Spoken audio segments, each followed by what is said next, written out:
12 months back in the White House, our economy is booming, growth is exploding, productivity is surging, investment is soaring, and the United States is in the midst of the fastest and most dramatic economic turnaround in our country's history. Over the past 3 months, core inflation has been just 1.6%.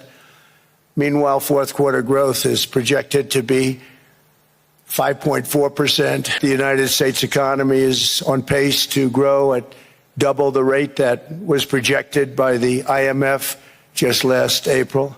In recent decades, it became conventional wisdom in Washington and European capitals that the only way to grow a modern Western economy was through ever-increasing government spending, unchecked mass migration, and endless foreign imports.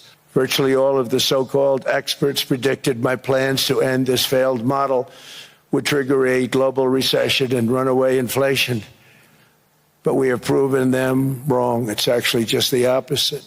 Under my leadership, U.S. natural gas production is at an all-time high by far. The price of gasoline is now below $2.50 a gallon in many states.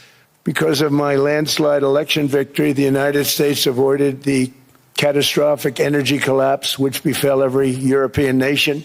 The consequences of such destructive policies have been stark, including lower economic growth, lower standards of living, lower birth rates, more socially disruptive migration. That's why issues like energy, trade, immigration, and economic growth must be central concerns to anyone who wants to see a strong and united West. And I'm seeking immediate negotiations to once again discuss the acquisition of Greenland by the United States. All we want from Denmark for national and international security and to keep our very energetic and dangerous potential enemies at bay is this land on which we're going to build the greatest golden dome ever built. They have a choice. You can say yes, and we will be very appreciative, or you can say no, and we will remember.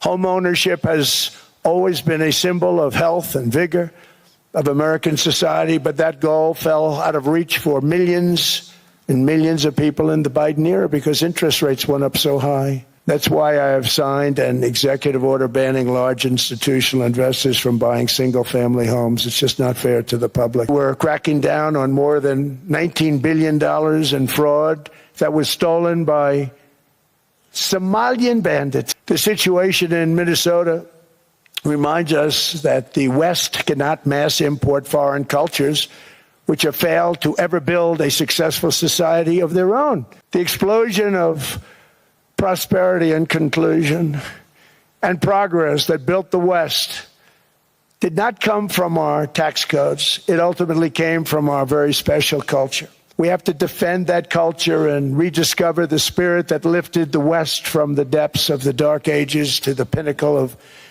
human achievement. After 12